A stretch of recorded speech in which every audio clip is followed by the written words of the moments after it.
عشان كده شفتوا نحن لا عندنا مشكله مع قبيله، سلامات، محاميد، رزيقات، اي زول. والقبائل دي ما كلها كانت مشتركه في الحرب دي. نحن بنتكلم في الدعم السريع عن افراد، فلان وفلان وفلان وفلان انضمت للدعم السريع، لكن ما معناته نحن حنطلع كل القبائل بتاعتهم هم جنجويد. نحن حنتعامل مع الافراد، نتعامل مع اي زول هو كان في الدعم السريع، هو انتمى للدعم السريع. لكن كمواطنين وكقبائل في السودان نحن بنحترمهم وبنتعامل معاه بالاحترام، ما بنتعامل بعنصريه ولا بنحاول انه نزرع الفتنه بيناتهم.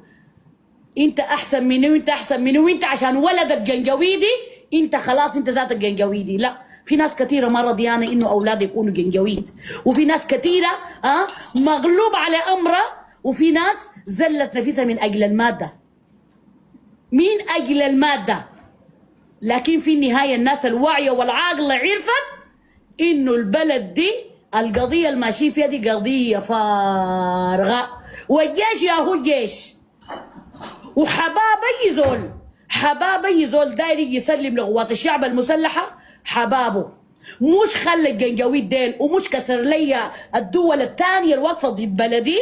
اي دوله واقفه ضد بلدي واي عدو مفتكر نفسه حيستلم بلدي، لو انا الجنجويدي بيجي بيستسلم عندي حبابه 10، قصاد انه يكهرن وقصاد انه هو يقسم ظهرهم حبابه 10.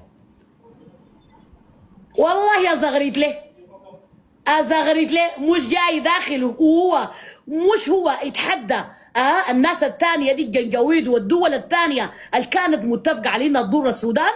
حبابه 10 نزغرت له ونطبل له ندق له دلوكه. بس انتوا يلقى حضروا بدي اقول لكم فرقه. شكرا لكم يا جماعه، شكرا يا سفيان. بس اديكم قلت اخبار كلامي كله عندي، والداير يقول زي ما داير يقول اللي يقول، ومن هنا ولا قدام عاد نوريكم. اربطوا زي ما بقولوا الأحزمة، اربطوا الأحزمة وانتظرونا.